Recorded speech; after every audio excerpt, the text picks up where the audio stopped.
అబ్బా ఇప్పుడే వచ్చిందే. మన పక్కింటి టైం వస్తే లేనని చెప్పండి, లేకపోతే నా తలకాయ తింటుంది. ఆమె చాలా మంచిదే, ఇచ్చిదాన.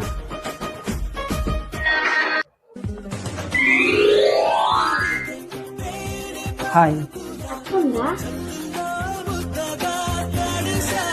ఉంది. సరే నేను తర్వాత సరే బాయ్. ఒక పని కూడా చేత కదా నీకు? నేను లేనని చెప్పమన్నా కదా, మరి ఉందా అని ఎందుకన్నావు? ఆమె నీ కోసం కాదే, నా కోసం వచ్చింది. నీకోసమా? నా కోసం వచ్చిందని భయపడ్డా. అమ్మ నా తలకాయ తింటది, పొయ్యింది.